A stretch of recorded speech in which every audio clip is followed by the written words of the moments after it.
What did it cost you to make the record? After I had all the songs and everything put together, I went and shopped a bunch of studios, just to find the best rate and the best deal that I could find.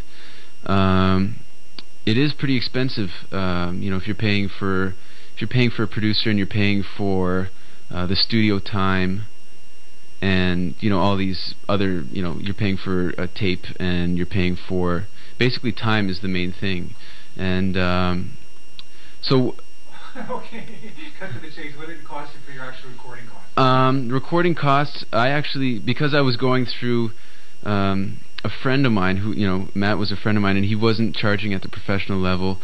I ended up doing the whole thing for, I'd say, about under $2,000, so around between $1,200 and $1,500, which is really good. I mean, how many tunes did you get for that? 5 tracks, which were recorded, mixed, and mastered. So yeah, it was. You can't find a deal like that, you really. Can't. No. Now, okay, once in a while, you've got your CD. Now, maybe you can talk about the actual the CD production, right from the layout of the artwork, and how it's getting mastered and printed, and how many copies were originally printed. The best way that I see it is. What I did is, for the artwork and for all those, for the artwork and to get things printed and all that, the artwork was actually done through another friend of mine for a very reasonable cost, and then the packaging was done once again, through people I knew. Because it was a short run. I got 1,000 CDs made, so that's basically the minimum. You can get 500 CDs, I found, which is the minimum to get made, because it was really. Who did you use for your duplication? I ended up going through a company called, or it was called PAM, and it's called. I know of PAM. Yeah. So they're actually called, I forget what they're called now, but they ended up, I originally just wanted to have, between 300 and 500 done, and then, talking and, to be able to get the most out of my money, I ended up going for 1,000, so I got 1,000 done, which just basically included the burning of the CDs, the creation of the hard disk copy of the CDs, the jewel case, and then the inserting of the photo materials and that type of thing. Now, were you later have to stick on your own label, or was that included on the? Like shrink wrapping, or? Just even the label. Or was it like a stick on it? Because that's what you can get now if you really want to go cheap. Yeah, that's what I ended up doing. Okay, yeah. So was it a paper label that was put on? No, it was basically just stamped labels, which is. Kind of the same thing as the silk screening, but yeah, a little bit more affordable. Does the same trick. So. Okay, what did it cost?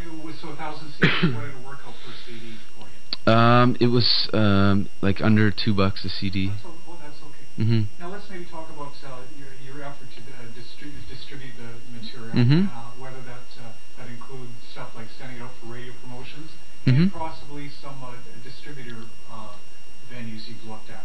Yeah. Selling out of the trunk of your car, whatever. Yeah, I've gotten a lot of help actually off the internet.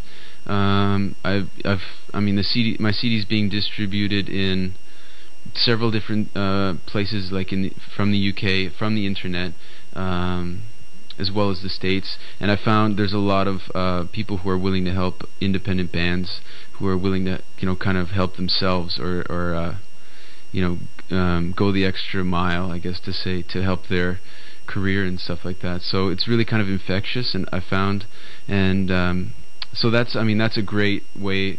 I found that's a really great way to get the distribution you want, kind of internationally, without having to. Okay, just let me interrupt. Is this something where actually somebody can go to a store and I can pick up your CD, or is it strictly like a download to listen to music and more promotional aspect? Yeah, it's a bit of both actually. basically, with a lot of the places, I mean, a lot of the online distribution places, they have hard copies of my CD. So throw some names at us. there's a site called Earbuzz, which has been he's been really helpful. A guy named Don Kimminker at Earbuzz, who's really helpful.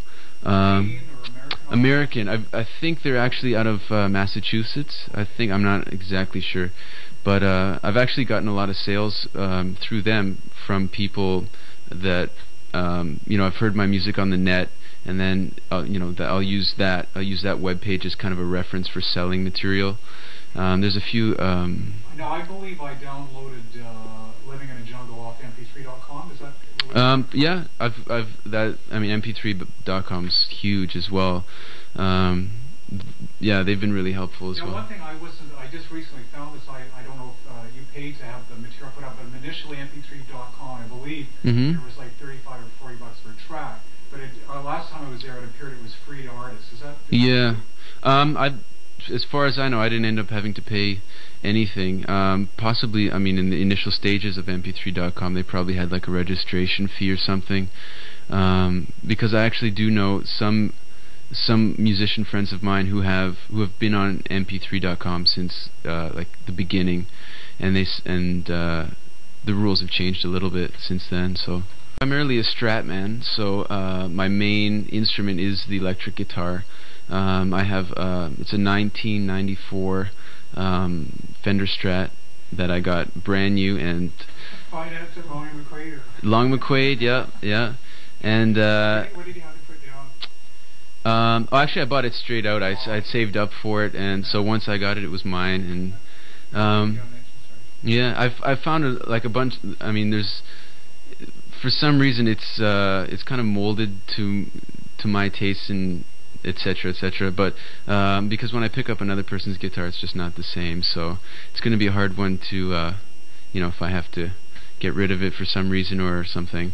But that's my main. It's a cream colored one with a rose board neck. It's been yep. It's I've got the tremolo bar on there as well. All the pickups are all custom, so lot's been done to it since it's actually been since it's come from the factory. So a lot of stuff has been tweaked on it for my own personal use. But yeah, that's my favorite guitar for sure. I just while I'm thinking about Living in the Jungle, there's something that sounded like a gorilla or something in the beginning there. Yeah. What's that?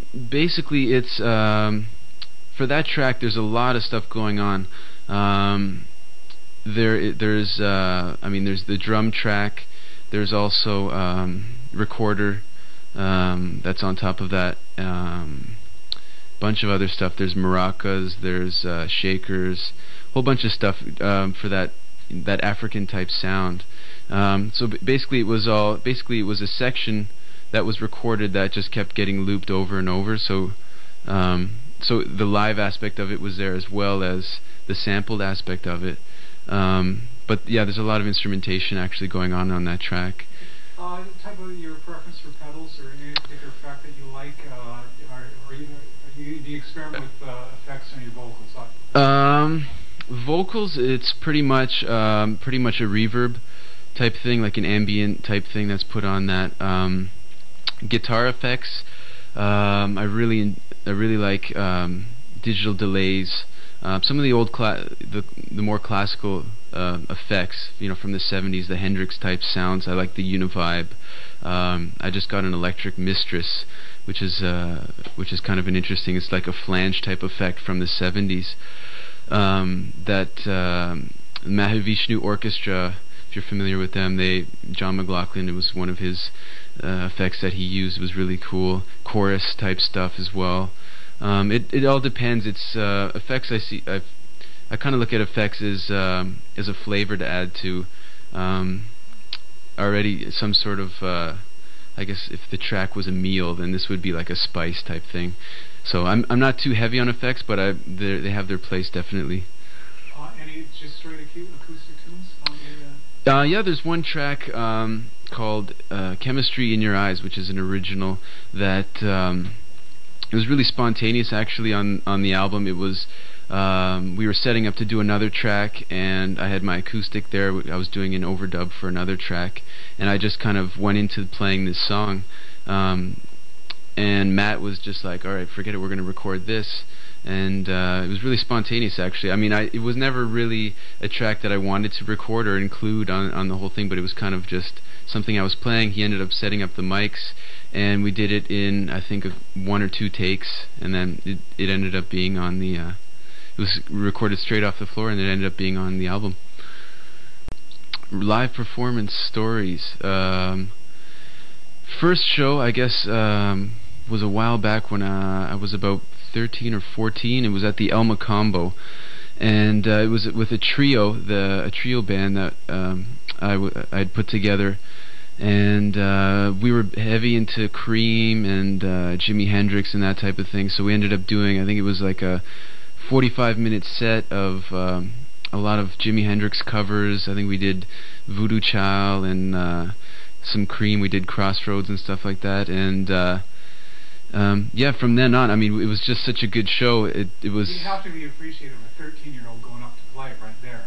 Yeah. You have to be a dick to boo a kid. Yeah, that's true. Yeah. What do you think about it? Because that takes a lot of guts for. Yeah. At 13. Yeah, it was. I mean, for a first show too. I mean, we opened up for a band called Gypsy Soul, which they were kind of a local, pretty popular band. They were. I think they were signed with MCA or something at the time, so it was a really good show. And to play at the Elma Combo as a first show was also, so many great acts have been through there. So it was really it was really fun. It was upstairs. Yeah. So yeah, that kind of would whet your appetite. Yeah, it was it was so fun, and had such a great time doing that. I mean, of course, there's been bad shows just like everybody else. And I'm just trying to think. Nothing too bad. I mean, nothing like being pulled off the stage or anything like that. But I mean, there's been cases where we'd share the bill with certain bands who. There's always that competitiveness between bands, even though it's like showcase type things. And there's been instances, where people start arguing about things backstage, and you get the your 10 minutes to stage time, and then you find out your drummer's in a fight or something like that. So there's always that type of thing. But I mean, there's definitely been a lot more good stories than bad stories, and but just like everything, I'm there's good with the bad. So yeah. This is Michael Bolla, and you're tuned into Pepper Scott.